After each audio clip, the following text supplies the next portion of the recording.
বাংলাদেশের প্রিয় ভাই এবং বোনেরা, প্রিয় সাংবাদিক ভাইরা, আমরা আজকে আপনাদের সামনে উপস্থিত হয়েছি আমাদের শহীদ ভাইয়ের লাশ নিয়ে। বাংলাদেশকে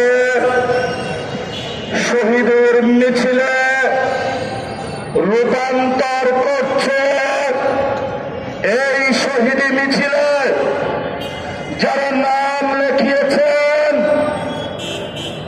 24-এর 2000 শহীদ,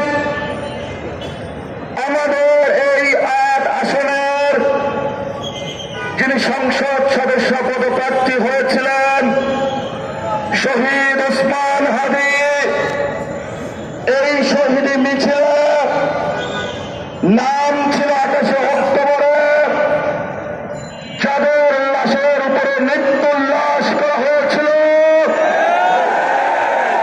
এই শহীদ মিছিলে নাম লিখিয়েছেন শাপলা চত্বরে অসংখ্য আলেমদেরকে শহীদ করা হয়েছিল। তোমরা বাংলাদেশে সন্ত্রাস করবে, আমরা 18 কোটি বাংলাদেশি জনগণ যতদিন জীবিত থাকবো এক একজন করে শহীদ হব, আমরা সন্ত্রাসের সাথে আপোষ করব না। যারা নতুন করে দিল্লির সেবাদাস হিসাবে নিজেদেরকে আবিষ্কৃত করতে চায়, আমরা তাদেরকে হুঁশিয়ার করে বলতে চাই সময় আছে,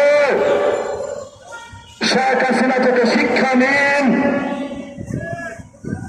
শহীদ মিছিল তারা বড় করেছিল, আজকে এই শহীদ ভূমিতে আমরা আছি। শেখ হাসিনা ভারতে পালিয়ে গেছে, আমরা ধৈর্য ধারণ করছি। আমাদের ধৈর্যের বাঁধ ভাঙবেন না আপনারা। যদি ধৈর্যের বাঁধ ভাঙতে হয় তাহলে গণতন্ত্রের মধ্যে আসুন।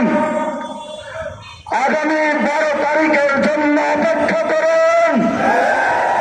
বাংলাদেশের মানুষ মুখিয়ে আছে, বাংলাদেশের মানুষ আগামী 12 তারিখে গণতন্ত্রের মধ্য দিয়ে যারা গত 1 বছরে বাংলাদেশের টেন্ডারবাজি চালিয়েছিল, দুর্নীতি চালিয়েছিল, সন্ত্রাসী কার্যক্রম চালিয়েছিল, তাদের বিপক্ষে 11 দলীয় জোটকে ঐক্যবদ্ধ